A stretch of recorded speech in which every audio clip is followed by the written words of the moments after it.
Another video naman mga boss. Ngayon po magsasalang po tayo ng palay dito sa set A ng Shinong Rice Mill Machine. Una po, ilalagay po natin dito sa palay pre-cleaner. Ayan.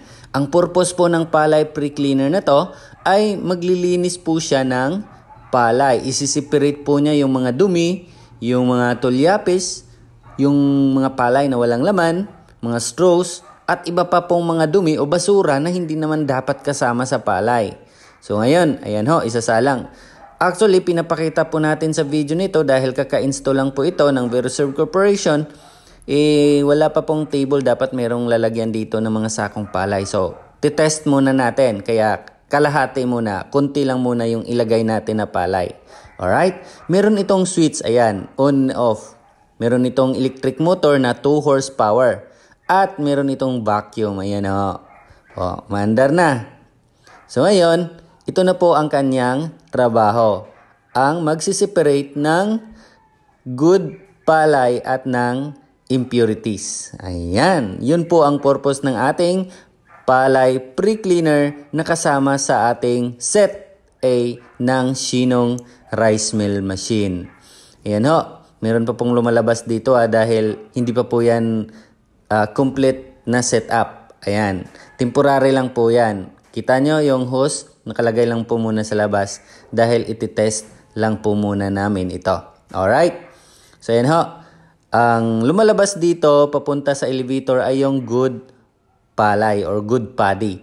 Dito naman po, lalabas dito yung mga malalaking mga bato, yung mga straws, at saka yung mga basura. Ayan, kita nyo, malinis na po yan yung lalabas doon. Okay? So yun po ang trabaho ng ating palay pre-cleaner na local made.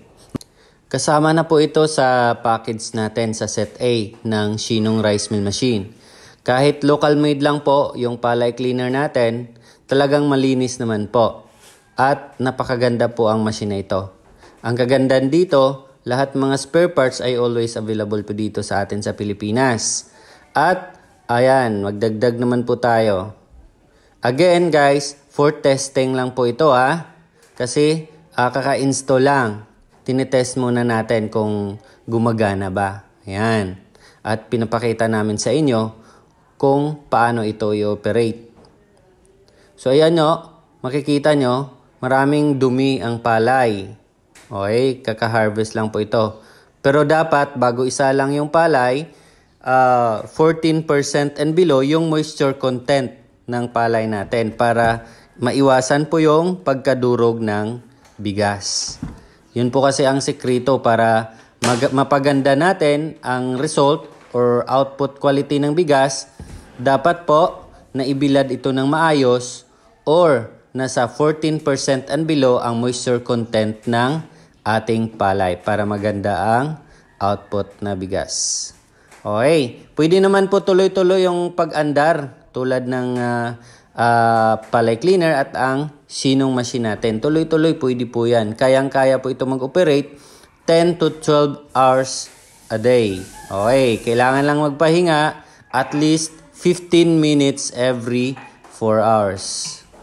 Maganda po ang resulta. Pwede nyo na po pang negosyo ang bigas. Lalo na ngayon, tumataas ang presyo ng bigas. Mas maganda kung nagba-buy and sell kayo ng palay. And then, benta nyo na po bigas. At hindi kayo mahihiya sa pagbenta ng bigas.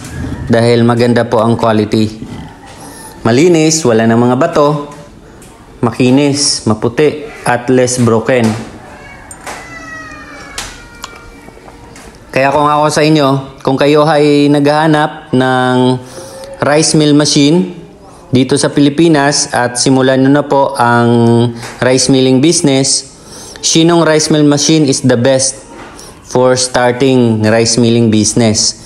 Ito ay gawa mula sa South Korea. Ayan o, pinupuno muna natin itong machine. Ayan po, bago po natin papaandarin.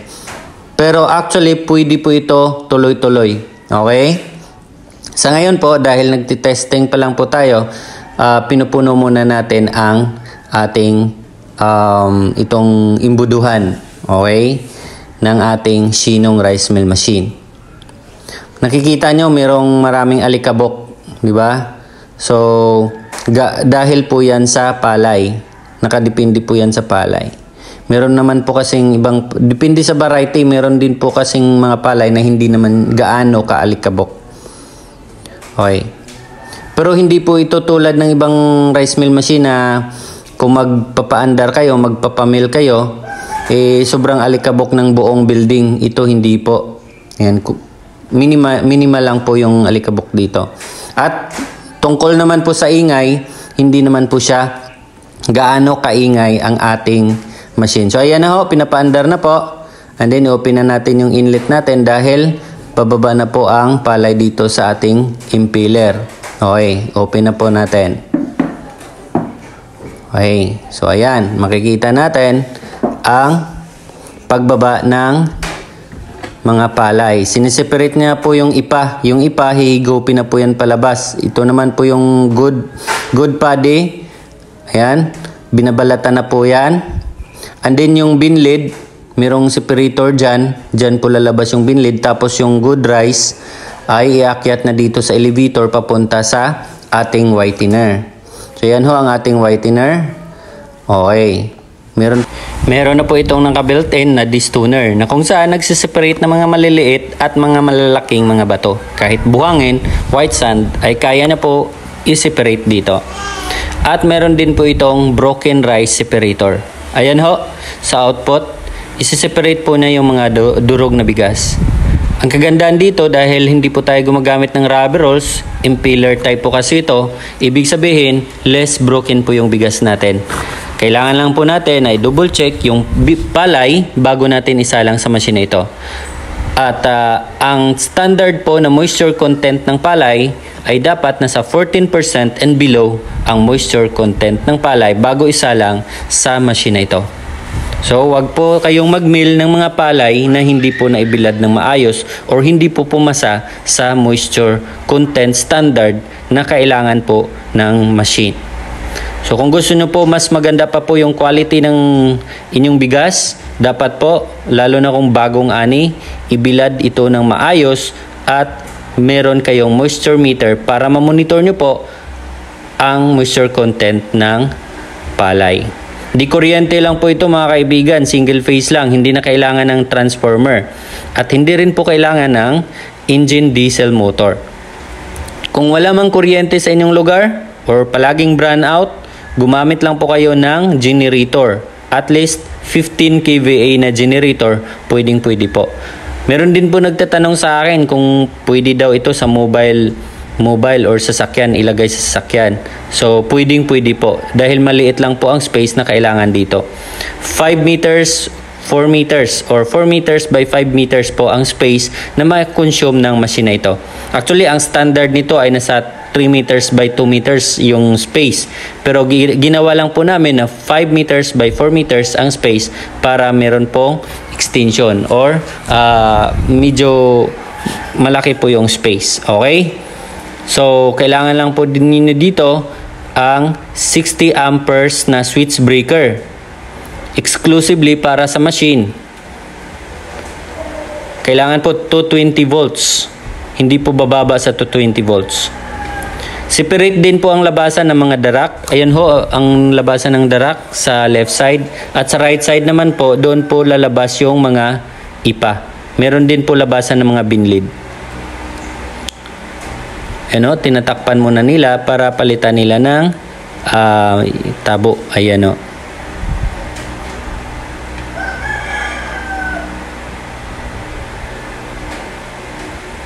Hindi po siya masyadong maingay. At sa pag-vibrate naman po, hindi po siya gaano lakas yung vibration niya. Tipid po sa kuryente dahil single phase lang.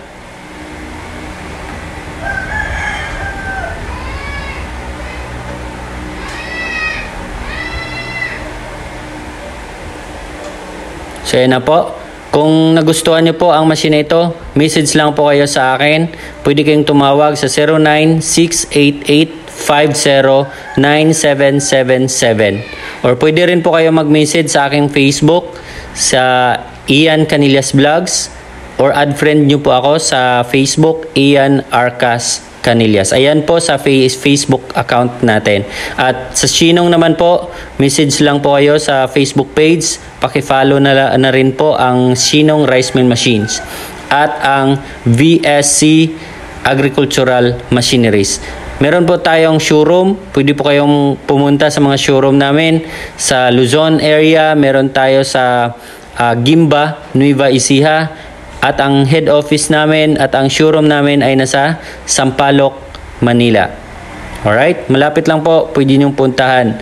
At message lang po kayo kung gusto niyong pumunta para ma-schedule ko po kayo kung kailan po yung schedule ng demo ninyo at makaprepare din po kami ng palay for demo.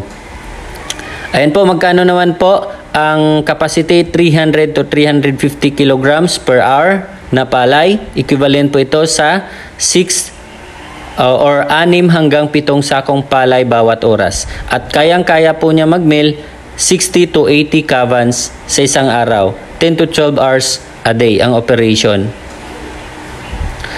At kung nagtatanong po kayo kung magastos ba sa kuryente, tipid lang po. Dahil 3.3 horsepower lang po ang electric motor ng machine. Equivalent po sa 2.45 kilowatts. Tipid po siya sa kuryente, parang gumamit lang kayo ng aircon. Kapag aircon kasi, hindi kayo kumikita doon. Pero ito, pinagkakitaan nyo ang rice mill machine. Hindi rin po magastos sa gasolina. Alam naman natin na sobrang laki at taas ng presyo ng gasolina ngayon. Crudo man. So ito, di kuryente, mas makatipid po tayo. Yun nga lang kapag brownout out. Pero pwede nyo itong gamitan ng generator. At least 15 kVA. Pero hindi naman siguro buong araw nagba-brown out at isang linggo yung brown out. Hindi naman po siguro ganun. At least brown out paminsan-minsan lang naman yun. So ayan na po, nagde-deliver po kami kahit saan sa Pilipinas, Mapaluzon, Visayas at Mindanao. Tawag na po. Libre na po ang installation, meron lang po delivery fee. Maraming salamat po. God bless everyone.